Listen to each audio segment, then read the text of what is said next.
Assalamualaikum warahmatullahi wabarakatuh. Perkenalkan, nama saya Fahmi Abi Zulfikar dengan NIM 220211004. Di sini saya akan menjelaskan materi tentang efek komunikasi massa.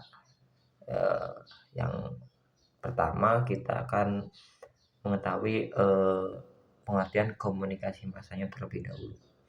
Komunikasi massa adalah proses penyampaian pesan dari satu sumber kepada audiens yang luas melalui media massa seperti televisi, radio, surat kabar, majalah, dan internet. Efek komunikasi massa sendiri juga merujuk pada pengaruh yang ditimbulkan oleh pesan yang disampaikan melalui media massa terhadap individu ataupun masyarakat. Seperti kasus kemarin yang pemilu itu, misalkan kita sering ditampilkan dari satu partai politik tertentu terus dipertontonkan dari satu partai politik tertentu, itu akan bisa mengubah partai yang akan kita pilih dalam pemilu tersebut. Itu sih yang saya tangkap, karena efek komunikasi massa atau media itu sangat berpengaruh terhadap individu kita. Selanjutnya ada jenis efek komunikasi massa. Yang pertama ada efek primer komunikasi massa. Efek ini terkait dengan terpaan, perhatian, dan pemahaman khalayak terhadap pesan yang disampaikan. Tugas media massa dalam efek ini ialah menyusun informasi semaksimal mungkin sehingga dapat dipahami oleh audiens. Contohnya seperti perubahan pendapat. Media massa dapat merubah pendapat publik tentang suatu isu atau peristiwa dengan memberikan informasi yang berbeda atau sudut pandang tertentu. Misalkan kayak kasus Vina kemarin, dari pernyataan polisinya seperti ini, tapi di-up di media sosialnya itu berbeda. Banyak kan sekarang kan yang kayak gitu tuh, jadi nanti pandangan dari masyarakatnya juga itu akan berbeda-beda dan akan membuat kegaduhan. Seperti yang kemarin kan, kegaduhannya kan waduh, malah tambah pusing, tambah ruwet kan. Selanjutnya ada efek sekunder komunikasi massa. Efek yang terjadi dari sebuah proses komunikasi. Efek ini tidak hanya berfokus mengenai bagaimana media mempengaruhi audiens, namun juga bagaimana audiens mereaksi pesan-pesan media yang sampai kepadanya. Contohnya kayak perubahan budaya. Nah, di sini media massa memiliki potensi untuk merubah budaya populer dan norma sosial dengan mengintroduksi ide-ide baru, tren, atau nilai-nilai yang diikuti oleh masyarakat. Jadi sekarang kemarin kan di kalangan anak muda banyak sekali mengikuti gaya berpakaian dari luar. Contohnya misalkan dari Korea. Itu karena apa ya? Karena dia sering melihatnya di internet atau di media-media ya orang-orang Korea tersebut, makanya itu bisa menjadi merubah style kita, seperti bahasa kita jadi annyeonghaseyo, biasanya kan halo, selamat pagi gitu. Seperti itu sih. Selanjutnya ada teori efek tidak terbatas. Teori ini dasarkan pada teori model peluru jarum hipodermik. Teori ini memandang media massa sebagai peluru yang mempunyai kekuatan yang luar biasa dalam usaha-usaha mengaruhi sasaran. Teori juga menjelaskan bahwa efek tidak terbatas ini terjadi karena dua hal, yaitu redundansi atau pengulangan, serta mengidentifikasi dan memfokuskan pada audiens tertentu yang ditargetkan. Seperti kayak pemirsa, misalkan kita yang orang yang banyak menonton acara kekerasan cenderung memiliki pandangan yang lebih negatif pada dunia nyata.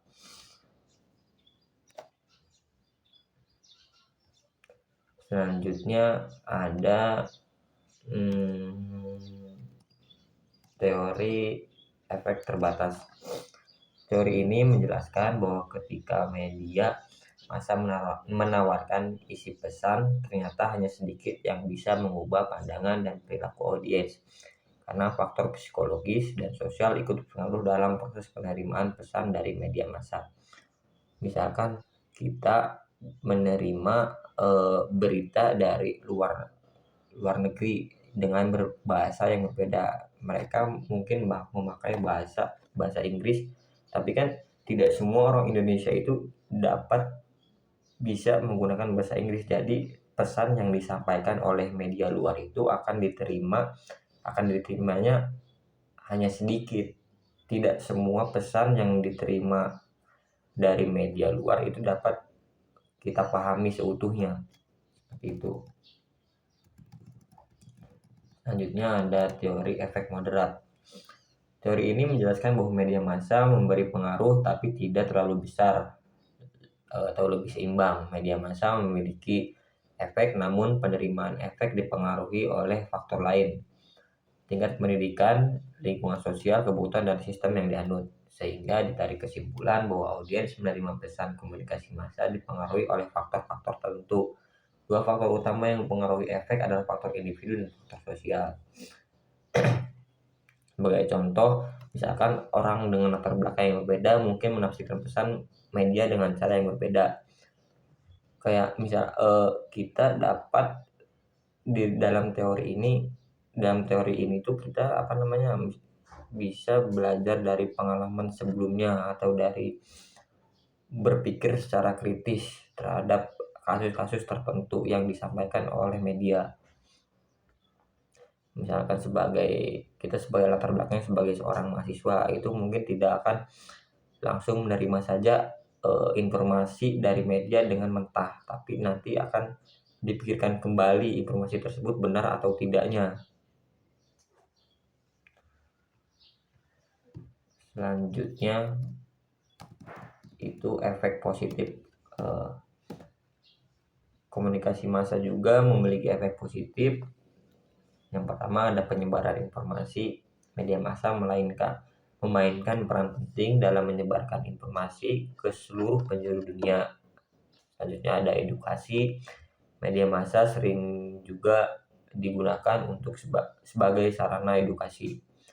Terus memobilisasi sosial. Media massa juga dapat memobilisasi masyarakat untuk berpartisipasi dalam kegiatan sosial atau politik. Yang terakhir, hiburan. Terdapat banyak sekali hiburan-hiburan yang ada di dalam media massa, termasuk di internet banyak misalnya itu hiburan.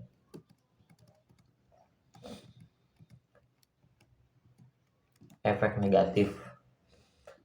Selain efek positifnya juga dari komunikasi massa terdapat efek negatifnya juga. Yang pertama ada penyebaran informasi palsu. Salah satu efek negatif terbesar dari komunikasi massa adalah penyebaran informasi palsu atau hoax. Terus pengaruh negatif terhadap moral dan etika, konten yang tidak sesuai dengan norma-norma dan nilai-nilai masyarakat, atau yang tidak sesuai dengan batasan umur. Itu biasanya kalau sekarang sih udah ada batasan-batasannya, cuman kalau misalkan anak-anak itu harusnya yang masih di bawah masih sekolah itu harusnya kalau misalkan nonton harus diawasi oleh orang tua sih, biar nanti tidak berpengaruh negatif terhadap kehidupan dianya.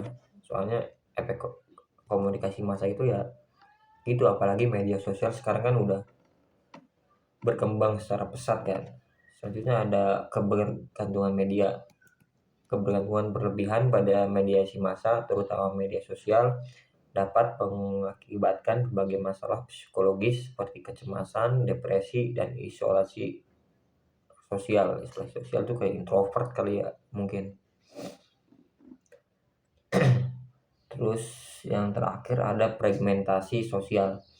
Media massa dapat menyebabkan fragmentasi sosial di mana individu lebih memilih konten yang sesuai dengan pandangan mereka sendiri, sehingga memperkuat polarisasi dan mengurangi toleransi terhadap pandangan yang berbeda. Jadi kesimpulannya di sini adalah efek komunikasi massa itu sangat beragam dan dapat berdampak baik ataupun buruk pada individu dan masyarakat. Oleh karena itu, penting bagi kita untuk menjadi konsumen media yang kritis dan selektif dalam menerima informasi-informasi tersebut, serta memanfaatkan media massa dengan bijak untuk mendukung pembangunan pribadi dan sosial. Pemerintah dan penyedia media juga memiliki tanggung jawab untuk memastikan bahwa konten yang disampaikan melalui media massa itu akurat, mendidik, dan mendukung kesejahteraan masyarakat. Terima kasih. Itu saja penyampaian materi dari saya. Mohon maaf jika ada kesalahan kata atau perkataan yang kurang jelas. Mohon dimaafkan. Wassalamualaikum warahmatullahi wabarakatuh.